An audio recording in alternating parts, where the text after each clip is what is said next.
Welcome back to Gigi and the Teddies, where we learn about ascension. Let's get started. Good morning, Gigi. Well, thank you very much, Teddy, and we're back for part 2. And we're talking about the mind. And we've got the habit box, and we've got the box of positive thinking, or alternate thinking, whatever you want to name them, whatever works for you, whatever reminds you. You know, it's not easy because they've become habits.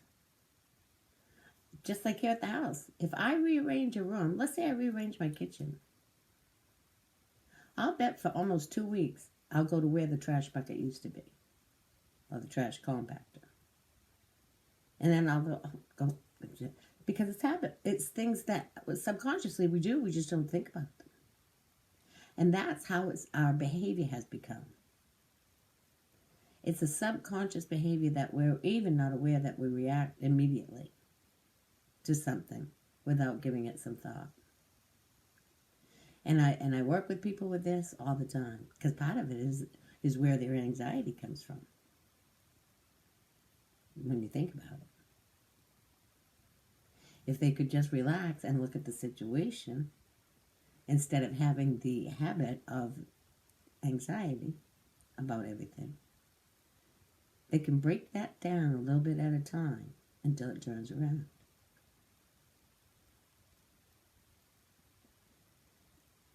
There is nothing in our lives that we didn't learn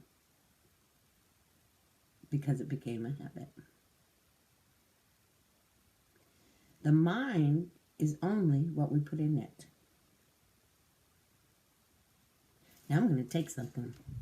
If you were raised being told this was purple, you would call it purple.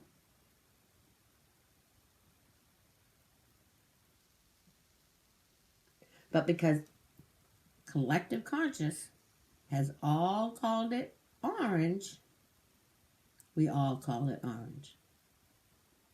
You see what I'm saying? That's what the mind does. It only holds and files away what we tell it to.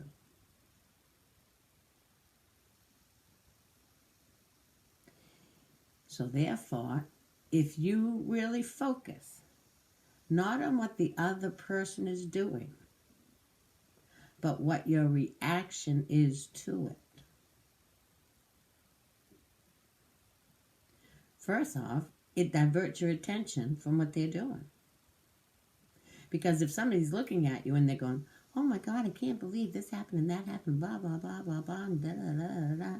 And in the meantime, you're looking at that and you're hearing the person, but there's another part of you, the same way as when you drive a car, you can talk to somebody, but yet you're aware of what's going on. You're aware if you're going to turn right or turn your blinker on or put on your brake. Or, you know, these are conscious awareness there, but yet you can hear that person making a conversation with you at the same time. So it's not like you're ignoring the person. But let that part of you that says, oh, you got to take a right or look out, there's a child coming or blah, blah, blah. Let that part of you be going, now don't get upset over this. Remember what you heard. Remember what you're learning. You can hear the person talking, but you can talk to yourself at the same time and remind yourself which file box. We're going to go to the habit file box and react like we normally would, or we're going to go to the new file box where we just don't let this bother us because this person's having a bad day, and just by standing here and listening is helping. That's what it is. You know? And even if somebody is complaining about you, you've had those people come in your face. Then I do the same thing. I stand there and I listen. And I just will look at them sometimes and just say, well, thank you for the information. Then I'll go off on my own and I will pull out this file box of what did the person say? Were they just having a bad day? Be honest with yourself. It isn't going to work if you lie to yourself. Or is this something that I do? And it's being brought to my attention because I've asked my guides to help me raise my vibration And so therefore, to raise my vibration, I have to be able to be shown the negative side of me that maybe I'm not always honest about with myself. Once you get it, it's like learning to tie your shoes. That looks like a lot of steps, doesn't it? Oh my God. They cross the ties, then they put this under there, I think, then they pulled them tight. Now you got to try to hold this little circle, wrap the other. Look at all the steps just to tie a bow on your shoe. But you don't think anything of doing it. Because you realize as you're doing it, you've watched everybody do it. So you know you can do it. You just got to learn how. And this is what's happening with the ascension. There are people like myself that have been what they call awoken. And in a form that's a little difficult to explain in this forum, I've been taught step by step for over 5 years of every single day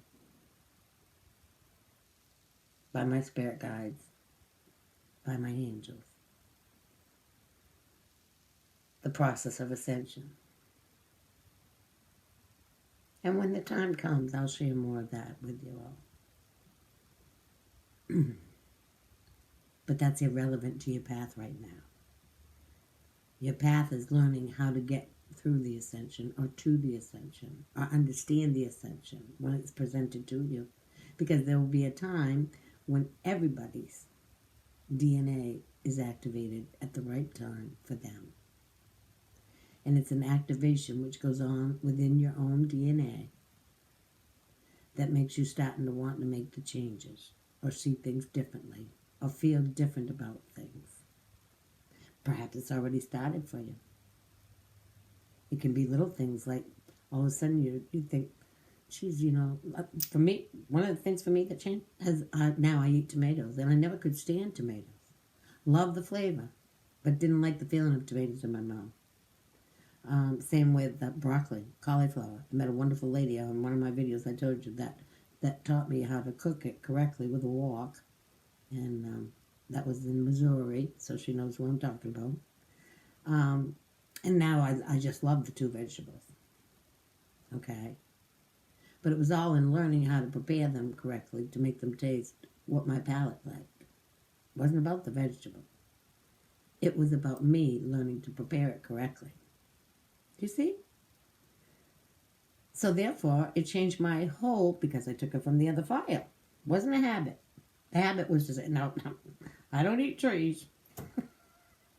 Nothing that looks like a tree. But then it was presented in a form which I would never be rude and not have it at somebody else's home, and absolutely fell in love with it. And asked her to teach me how to cook it. We're never too old to learn, but we have to be open enough to learn. We have to be humble enough to say, I don't know how to do that. Can you show me? To learn. If we want to walk around and just feel like, no, I don't want to do that. I'll feel dumb. I'll feel stupid. It isn't that you are stupid. It's that you're allowing yourself to feel that way because you don't want to learn. And if somebody says, geez, I can't show you right now, or I don't know how to teach you, then maybe that's not the right person for you to learn from. And therefore you guides have put that little filter up. But then you keep looking and looking, or you keep talking to different people. It brings up another subject. Hey, how do you cook broccoli? I'd like to eat broccoli, but I don't really like how it tastes. Do you eat broccoli? You start a conversation with it. It's as simple as that. You may find other people that have learned how to cook it. Or you may find other people that are, I'm in the same boat. For some weird reason, I want to start trying to learn to eat right. And that opens the door for both of you then, for a great conversation. There are a lot of people going through it. They don't understand why they're going through it. They don't understand why the changes are coming up for them. But the day will come when they will. Because everything everything will be put in your path. And the more you want to know, the more inside that you desire to know for yourself. It's not a desire that will get fulfilled if you just want to do it to impress the neighbor or impress some guy you're dating or girl. There's some great male cooks. I've learned from a lot of gentlemen how to cook some foods. When I worked at one facility, it was mostly men that worked there, but we had to cook for the residents that lived there. And boy, some of those men were great cooks. That's part of it. That's just part of it. The mind is a wonderful, wonderful tool. And it can bring to you whatever you desire. It really can. You want a life that's calm and peaceful, without a lot of concerns, without a lot of worry, then learn to work with your mind. Learn that you and the mind can become the closest friends in the world. Your mind will be there whenever you need it, to console you, to converse with you. You're never alone. You just think you're alone. And you think if somebody like me sits here and they're talking, and if I wasn't running the camera and I was talking like this, you'd think I was talking to myself. Well, I kind of am talking to myself. Because every aspect of that energy around me is a part of me. And I choose which ones to connect with. Are there days? There are days. I used to smoke. I smoked for 40-something years. And this whole process eliminated that for me. Okay? And I've got to say it was fairly easy. It wasn't, I tried many, many, many, many times and never thought I would be able to be successful with it. But was that because I went with that attitude? Then, when this process started, they told me, my guides told me, if I wanted to go to the level that I wanted to be at, spiritually, I would have to give up smoking. And I wanted this more than anything in the world.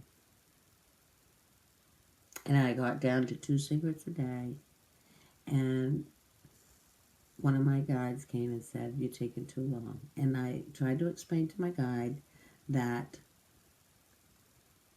I was waiting for the spring and I could go outside and be active and work in the yard, and that would be it. I'd be all done because I just would get bored and I'd sit down. And the thing was, mentally, I did not allow myself a break unless I was having a cigarette. So what I had to learn was to learn to take a break without a cigarette. And it became the habit. So it wasn't so much that I needed the cigarette, but I needed the break. And the only reason I allowed myself the break was to have the cigarette. And once I figured that out, it got much easier. But then there was that last struggle. It's like the last 5 pounds when you're trying to lose 50, okay? And then with those last 2 cigarettes.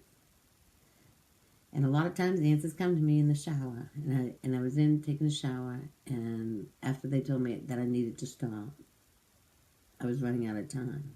Now I knew what that meant. So I said, okay, I need help. Somebody please help me. Because I don't want to miss out on this. I want this with all my heart and soul. But I'm struggling with these last 2 and I need help. And a voice said, lock them in the safe. And I said, what? The cigarettes. And I did. And that was 3 years ago. And I've never smoked again. Again, we've run out of time. And I have to bless myself in the name of the Father, and of the Son, and of the Holy Spirit. We will be back for another part on this. Amen and namaste. May you be blessed till we meet again. Namaste.